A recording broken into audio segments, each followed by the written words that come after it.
peuple de Dieu, nous entamons la deuxième semaine de notre temps de prière dénommé Haute Tension Spirituelle. Notre slogan, c'est Haute Tension Spirituelle, on est debout. On est debout.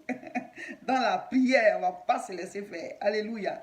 Notre rôle, c'est de prier. Le rôle de Dieu est d'exaucer. Chacun fait sa part. Donc, quand tu as fait ta part, sois en paix. Voilà, c'est Dieu qui exauce. Mais quand tu n'as pas prié et que tu te fais surprendre, tu t'en veux de ce que voilà, tu as été assoupi spirituellement.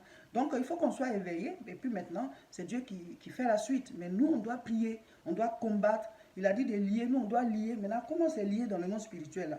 Ce n'est pas nous qui gérons ça, c'est lui qui le gère.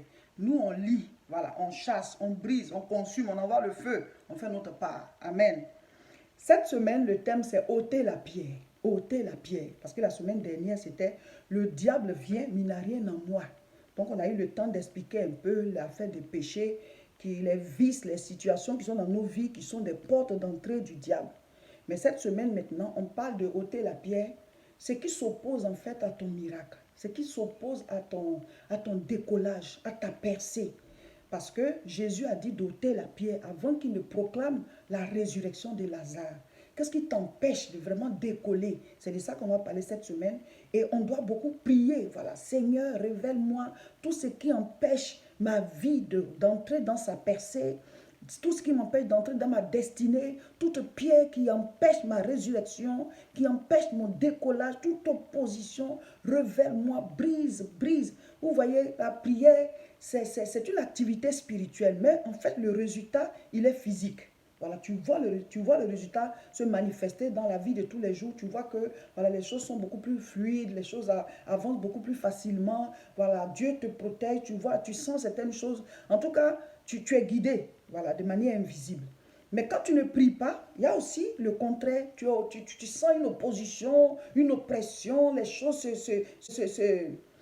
deviennent difficiles sur ton chemin. Tu ne comprends pas. Tout t'empêche d'avancer en fait. Donc, la prière est très importante.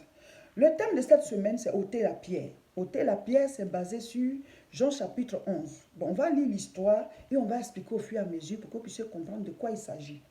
Jean chapitre 11 à partir du verset 1. Il y avait un homme malade, Lazare de Béthanie, village de Marie et de Marthe sa sœur. C'était cette Marie qui oignit de parfum le Seigneur et qui lui essuya les pieds avec ses cheveux, et c'était son frère Lazare qui était malade. Les sœurs envoyèrent dire à Jésus, Seigneur, celui que tu aimes est malade. Après avoir entendu cela, Jésus dit, cette maladie n'est point à la mort, mais elle est pour la gloire de Dieu. C'est pour ça qu'on prend toujours Lazare en exemple. Pour dire que ce n'est pas parce qu'il a péché. On dit la maladie la même là. C'était même pas pour le tuer, mais c'était pour la gloire de Dieu. Ça veut dire que c'était une épreuve. Et donc ici, Jésus dit au verset 4, après avoir entendu cela, Jésus dit, cette maladie n'est point à la mort, mais elle est pour la gloire de Dieu, afin que le Fils de Dieu soit glorifié par elle. Pas que Dieu nous envoie les maladies comme ça, hein, voilà. Mais cette famille-là était une famille qui était à une certaine dimension avec le Seigneur. Donc Dieu, nous sommes comme un pot entre ses mains, il nous donne la forme qu'il veut. Donc Dieu a choisi cette famille, passé par eux pour montrer la résurrection, voilà, à cette époque-là aux gens, voilà. Et donc, il les a utilisés. Ce n'est pas parce qu'il nous envoie des maladies comme ça. Non, non, non. Et donc, verset 5. Oh, Jésus aimait Marthe et sa soeur et Lazare. C'était une famille qui était, c'est comme ça que la Bible dit, il les aimait, il nous aime tous. Mais c'est pour dire que c'était ses amis. Voilà. Quand il venait à Jérusalem, c'est à Béthanie, il venait dormir, c'était chez eux. Verset 6. Lorsqu'il lui a appris que Lazare était malade, il resta 2 jours encore dans le lieu où il était. C'est la fin de Jésus là qu'elle a là. Cette partie-là, c'est ça qui nous éprouve. Alors souvent tu pries et puis c'est maintenant la situation s'empire. Souvent tu pries et puis c'est maintenant même on dirait Jésus a mis 2 jours de plus. Eh Seigneur! Mais en fait, il veut nous donner la foi. Parce que tu pries et puis tu vois la situation se dégrader. Et puis tu dis, eh Seigneur, est-ce que tu m'entends? Seigneur, qu'est-ce que je t'ai fait? Seigneur, pourquoi moi? Seigneur, pourquoi ceci? Eh Dieu, tu existes. J'entends des témoignages, mais pourquoi à mon tour? Tu as le temps de dire tout ça là. Mais en fait, il veut voir si même dans cette épreuve, tu vas toujours l'adorer comme Job. Si même dans cette épreuve, tu ne vas pas le laisser. C'est-à-dire, même quand tu atteins ta limite dans l'affaire de foi là, est-ce que tu continues d'être attaché à lui? Donc, cette famille avait atteint sa limite. Donc Jésus a fait 2 jours encore. Et Seigneur, vous venez vite. Jésus a fait 2 jours de plus jusqu'à ce que Lazare meure. Verset 7. Il dit ensuite aux disciples, retournons en Judée. Les disciples lui disent, Rabbi, les Juifs tout récemment cherchaient à te lapider et tu retournes en Judée. Verset 11.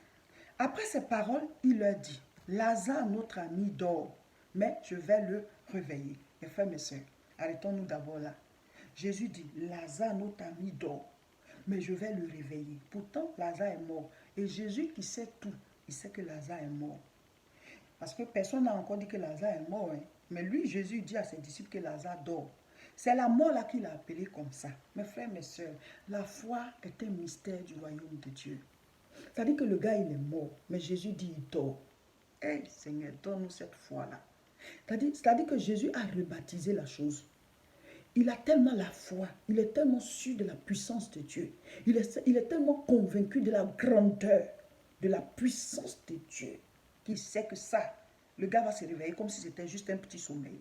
Donc il dit, Lazare dort. On doit prier pour que Dieu augmente notre foi. Pour qu'on voie les montagnes là, toutes petites comme ça.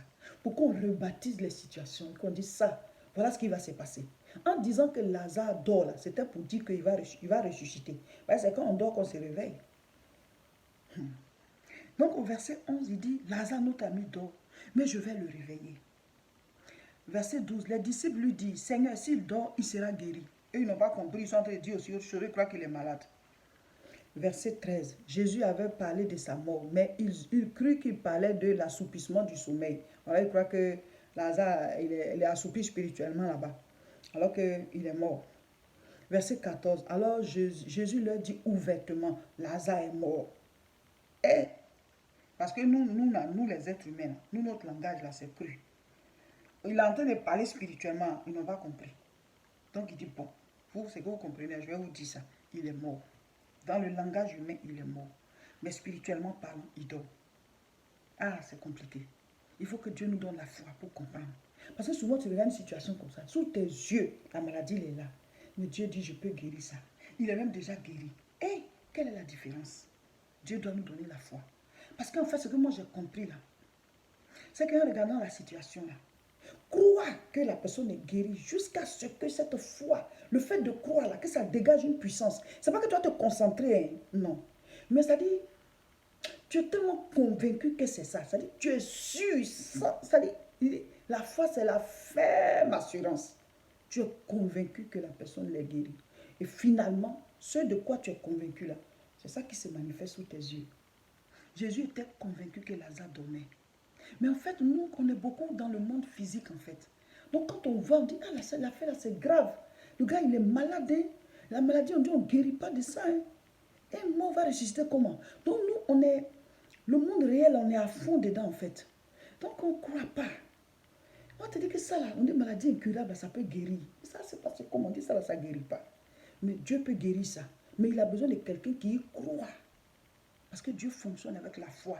La foi, c'est le fil électrique qui fait circuler le courant de la guérison, qui fait circuler le courant du miracle de Dieu. Et c'est ça qui nous manque en fait.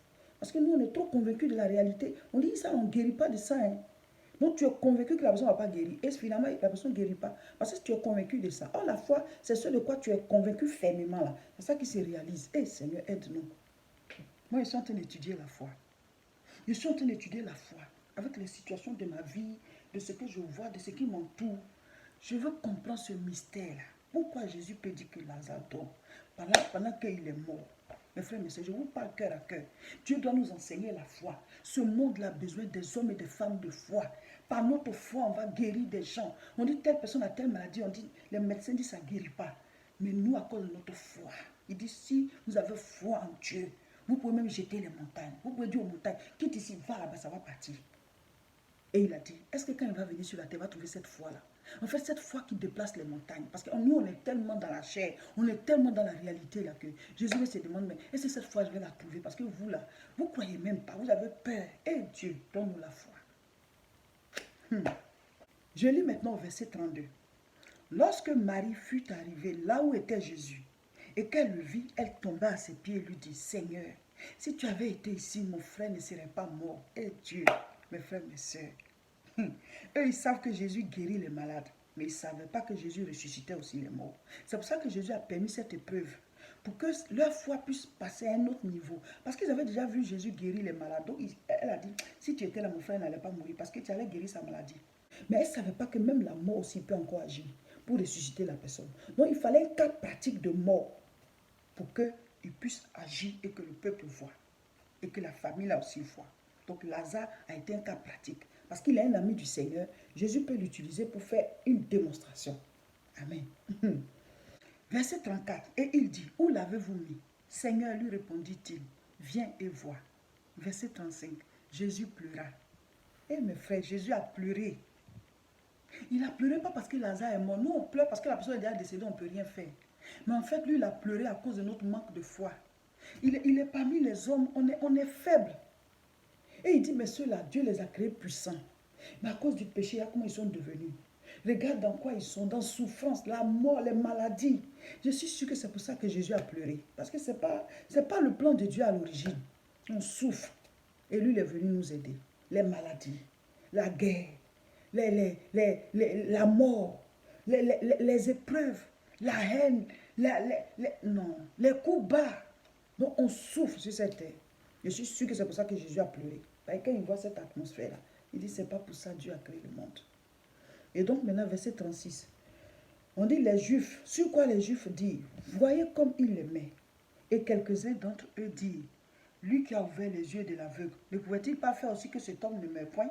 Il y a toujours les affairés qui sont à côté pour dire, pourquoi il n'a pas fait? Quand tu traverses les épreuves, il y a toujours ceux qui vont dire que toi tu es chrétien, pourquoi ça t'arrive? Pourquoi ton Dieu n'a pas empêché? Dieu peut permettre certaines choses, mais il a toujours la solution. Lazare était l'ami du Seigneur. Ils vont dire, il est l'ami de Jésus, pourquoi lui il est tombé malade jusqu'à il est mort? C'est la question là qu'ils ont posée. Jésus ne pouvait pas empêcher. Jésus ne s'est même pas occupé de ça. Il allait ressusciter Lazare. Restez concentrés. N'écoutez pas ceux qui sont là pour vous irriter contre votre Dieu. Pour dire tu es chrétien, et à ce qui t'arrive. Tu es chrétien, voici ce qui arrive à ta maison. Lazare a été éprouvé. La famille de Lazare a été éprouvée. Job a été éprouvé. Mais Dieu à la fin vient toujours, il agit. Pas parce qu'il veut nous faire du mal, mais parce qu'on est des peaux entre ses mains. Il nous forme comme il veut. Et après, notre foi passe à une autre dimension. C'est comme ça. On lui appartient. Il peut nous utiliser pour édifier les foi des gens. Et pour nous-mêmes aussi, nous rendre plus purs, plus humbles. Parce que quand tu traverses certaines épreuves-là, tu deviens humble. Tu ne vas pas blaguer avec les problèmes des gens. Tu deviens tu deviens plus naturel, c'est-à-dire humain. Tu deviens plus humain. Voilà, c'est ça le mot. Tu deviens plus humain. Tu comprends les situations et tu dis à Dieu la gloire. Même quand Dieu t'utilise pour quelque chose là, tu es toujours humble. Tu n'as pas la tête en l'air, tu ne perds pas voilà, les pieds. Tu es toujours humble. Tu gardes la tête sur les épaules. Amen. Verset 38. Jésus, frémissant de nouveau en lui-même, se rendit au sépulcre. C'était une grotte et une pierre était placée devant. Verset 39. Voilà, c'est ça le thème de la semaine. Jésus dit, ôtez la pierre. Ôtez la pierre. Parce que si cette pierre était là, lui, Jésus, quand il allait crier, Lazare n'allait pas entendre sa voix. Alors qu'il fallait que le mort entende sa voix pour que la résurrection se fasse. Donc il dit, ôtez la pierre. Amen. Et maintenant, Marthe, la sœur du mort, lui dit, Seigneur, il sent déjà, quand il y a 4 jours qu'il est là. Jésus lui dit, ne t'ai-je pas dit que si tu crois, tu verras la gloire de Dieu. Oh, Seigneur, aide-nous. Ne t'ai-je pas dit que si tu crois, tu verras ma gloire. Tu verras ma gloire se manifester dans ta vie. Ne t'ai-je pas dit que si tu crois, tu verras ma gloire. Tu verras ma gloire se manifester dans ta vie. Ne t'ai-je pas dit que si tu crois, tu verras ma gloire. Tu verras ma gloire dans ta vie. Mes frères, mes soeurs, nourrissons notre foi pour que nous puissions voir la gloire de Dieu. Parce que si on croit, on voit la gloire de Dieu. Amen. Donc, ils ont ôté la pierre, vous pouvez lire la suite. Et Jésus a crié, Lazare, sors. Et Lazare est sorti. Le mort est sorti. Il a entendu la voix du Seigneur. Donc, on dit cette semaine, le thème c'est ôter la pierre. La pierre, c'est quoi? C'est ce qui empêche ta résurrection. Ce qui empêche ton miracle. Ce qui empêche ta vie de décoller. Qu'est-ce que ça peut être? Ça peut être une vie de péché. Arrête de vivre d'une certaine manière. Voilà. Débarrasse-toi de ça. Change de vie. Parce que c'est la pierre qui empêche ta résurrection. Ça peut être quoi? Ça peut être ta paresse spirituelle. Toi, tu n'as pas de vie de prière. Tu ne lis pas la parole de Dieu. Tu n'as pas de relation avec Dieu. Donc cette pierre, elle empêche ton décollage parce que tu n'es pas connecté au Seigneur. Donc ôter la pierre, ça peut être ça. Ça peut aussi être quoi? Ça peut être ton manque d'obéissance à la parole de Dieu. Tu écoutes la parole, tu pries et tout, mais tu n'obéis pas facilement. Donc c'est une pierre qui empêche ta résurrection. Ça peut aussi être quoi? Ça peut être un mauvais comportement que tu as. Tu as une manière de te comporter, ça détruit tes relations, ça gâche certaines choses, les portes se ferment devant toi. Cette pierre-là t'empêche de ressusciter. Vous voyez, dites au Seigneur, qu'est-ce qui est une pierre que je dois ôter pour que ma résurrection, mon miracle, en tout cas que je décolle? Qu'est-ce qui m'empêche? Il y en a, c'est leur manière de parler. Il y en a qui parlent très mal. Tu peux détruire ton couple, tu peux détruire ton travail, tu peux empêcher ta promotion, tu peux détruire la vie de tes enfants. Tes mots sont durs, tes paroles. Voilà. Quelle est la pierre qui empêche ton décollage? Il y a des gens qui ont certains comportements qui empêchent leur résurrection. Ôtez la pierre. Débarrasse-toi de ces choses. Il faut que chaque jour on ressemble au Seigneur Jésus. Il y en a qui sont très ingrats. Donc tu as sur ton chemin, tu as tellement de cœurs blessés à cause de l'ingratitude que tu as laissée sur le chemin. Donc c'est une pierre qui empêche ta résurrection. Tu dois ôter cette pierre-là. Ôtez la pierre. Ôtez les pierres qui empêchent vos vies de décoller. Dites au Seigneur cette semaine de vous révéler tous les aspects de votre vie qui vous empêchent réellement de décoller. Le thème, c'est délivre-nous du malin. Mais le malin peut être en nous-mêmes, à travers notre comportement, à travers notre manière de parler, à travers nos actes qu'on pose, à travers notre vie de péché, à travers notre paresse spirituelle. Au moment où il faut prier, tu ne pries pas. Au moment où il faut jeûner, tu ne jeûnes pas. Et tout ça, tu es assoupi, tu es faible. Et les gens règnent dans ta vie. Les démons règnent, on t'arrache des choses. Donc la pierre peut être liée à nous-mêmes. Ôtez la pierre. Amen. Voilà, chers frères et sœurs, ce message, c'est pour entamer la deuxième semaine de notre programme Haute Tension Spirituelle. On ne va pas tout le temps vous mettre des vidéos de prière. Il y a déjà des vidéos de prière qu'on a mises en ligne. Vous les mettez et vous priez. Vous avez les sujets de prière de chaque jour. Voilà, chaque 2 jours, un sujet. Vous ajoutez à vos 10 sujets et vous priez. Nous, on n'est pas là pour prier avec vous. On vous apprend à prier et vous-même vous mettez en pratique chez vous. Soyez des guerriers et des guerrières chez vous. Donc aujourd'hui, lundi, on prie. Demain, mardi, on prie. Et mardi soir, tu fais ta mini-veillée d'1 heure. Donc, tous les jours, tu pries dans la journée, dans la soirée. Dans la journée, dans la soirée. Mais mardi nuit, vendredi nuit, tu fais encore une séance de prière d'1 heure dans la nuit, selon l'heure que toi, tu as choisi. Voilà, si tu as choisi de commencer à 21 heures, à 22 heures, tu as fini. Si c'est à minuit, à 1 heure du matin, tu as fini, ainsi de suite. Mais appliquez ça. Combattez. On a déjà mis les vidéos, on vous a déjà donné la formule de prière. Appliquez chez vous, ça vous permet de grandir. Et le seul jour où on est en direct, en ligne, c'est les mercredis à 12 h heure de France. Si vous n'êtes pas, vous avez un décalage, mais après vous prenez la vidéo et vous priez avec. Ne vous laissez pas faire. On suit comme ça le programme, chacun va appliquer. On vous a mis aussi en ligne une vidéo où on a parlé des offrandes d'action de grâce de fin d'année. En fin d'année, prenez la bonne habitude de donner à Dieu une offrande d'action de grâce pour vous et pour votre famille, votre maison. Voilà. Dans les lieux mystiques, on leur dit ce qu'il faut faire en fin d'année. Nous, en tant que chrétiens, on doit vous dire, nous les serviteurs de Dieu, ce qu'il faut faire. On prie, on est éveillé spirituellement et on offre à Dieu pour lui dire merci. Nos vies, on ne peut pas acheter. Voilà. Notre santé aussi, on ne peut pas acheter. C'est Dieu qui nous protège. Donc, donne à Dieu une offrande. Ça n'a rien à voir avec ta dîme, ça n'a rien à voir avec tes offrandes que tu fais d'habitude. C'est une offrande d'action de grâce de fin d'année. Prenez l'habitude de donner à Dieu des offrandes d'action de grâce. Dieu t'a fait échapper un accident, offrande d'action de grâce. Tu as une promotion, offrande d'action de grâce, qui n'a rien à voir avec ta dîme. La dîme, c'est l'impôt. Voilà. Ça, c'est calculé d'avant, 10e partie. Mais l'offrande, c'est toi qui décides de donner. Et quand tu multiplies les transactions entre toi et Dieu en soutenant l'œuvre comme ça, ben, ça te bénit aussi. Parce que la Bible dit, c'est la bénédiction de l'Éternel qui enrichit et elle n'est suivie d'aucun chagrin. Maintenant, ton offrande d'action de grâce, tu ne vas pas jeter comme ça au ciel pour que Dieu touche. Là où Dieu est passé pour te toucher, tu passes par là pour toucher Dieu. L'église La Moisson a besoin de vos dîmes, de vos offrandes, de vos dons, de vos soutiens pour étendre l'œuvre. Et on vous montre un peu les projets qu'on a. Donc en fin d'année, on doit renouveler aussi tous nos appareils pour qu'on soit encore plus performant pour l'année qui vient. Donc quand vous faites parvenir vos offrandes d'action de grâce, ça va soutenir ça, le renouvellement du matériel. On paye nos charges ici, on paye le loyer et aussi il y a le projet en Côte d'Ivoire pour l'instant et après aussi il y a le Togo et ainsi de suite. Pour la Côte d'Ivoire, on va vous faire le point pendant le temps de jeûne et prière. À quel niveau on est arrivé, on n'a pas atteint. Parce que c'est beaucoup d'argent, mais devant Dieu, ce n'est pas beaucoup. Mais comme on l'a fait pour le terrain là, plusieurs offrandes d'action de grâce et puis finalement on a pu acheter. C'est comme ça on fera aussi pour la construction et on va y arriver. Voilà, mais chaque fois on va vous montrer à quel niveau on est. Et chacun donne ce qu'il peut, c'est comme ça. Chacun se surpasse. Je donne mon offrande d'action de grâce, offrande royale, quel que soit le nom. Je décide de soutenir parce qu'on va quitter la terre et c'est tout. Voilà. Donc, cette fin d'année-là, donne ton offrande d'action de grâce, fais parvenir à l'église La Moisson pour nos différents besoins. Voilà. Ce n'est pas obligatoire parce qu'il y en a, quand on parle d'offrande, ils sortent les griffes. Nous, on doit vous donner, on doit vous dire ce qu'il faut faire. On vous enseigne le salut. On vous enseigne la prière, on vous enseigne la sanctification, on vous enseigne le jeûne, on vous enseigne les choses de la vie, en vous expliquant des situations, puis on tire les leçons, on vous enseigne sur tout. Maintenant, si on t'enseigne sur l'argent, ça t'énerve, on ne sait plus comment on va faire. C'est que c'est toi qui as un problème. On doit t'enseigner dans tous les domaines. Maintenant, si tu veux, tu appliques, soit si tu veux, tu n'appliques pas. Nous, on ne t'oblige pas, mais on doit vous enseigner dans tous les domaines. Voilà, c'est pas sur l'argent, on va s'arrêter. Il faut qu'on vous dise aussi en matière d'argent, comme on doit soutenir l'œuvre de Dieu, ça aussi, on doit vous le dire. Parce que si d'autres n'avaient pas soutenu, tu n'allais jamais nous voir en ligne. Tu n'allais jamais nous voir en ligne parce que les appareils coûtent cher. Il faut de bons appareils avec de bonnes images. Tu nous as vus parce que quelqu'un a donné son offrande, sa dîme, et on a fait les vidéos, et on a mis en ligne avec la connexion qu'on paye, et puis maintenant tu nous as vus. Donc toi aussi tu dois donner pour que d'autres nous voient. C'est comme ça. Amen. Donc faites parvenir vos offrandes d'action de grâce. Voici notre contact. On va vous donner les coordonnées, soit par transfert, soit par dépôt, soit par virement, ça dépend de vous. On va vous donner les coordonnées. Ce dimanche 14 novembre, c'est un culte spécial. C'est dénommé dimanche de guérison divine. Mes frères, mes soeurs, venez de partout. Venez prendre votre miracle. Venez prendre votre guérison. Venez prendre votre délivrance à tout coin. Le culte, c'est tous les dimanches à 10 h. Et ce dimanche, c'est un culte spécial. Une fois par mois, on a des cultes spéciaux pour la guérison divine. Tu es malade, viens, viens. Donc, l'adresse, la voici. Rejoignez-nous dimanche à 10 h. Ce mercredi encore, on sera en direct à partir de 12 h.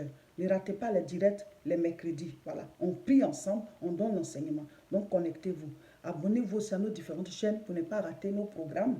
Sur Facebook, c'est Réseau International Richesse. Sur YouTube, c'est La Moisson TV.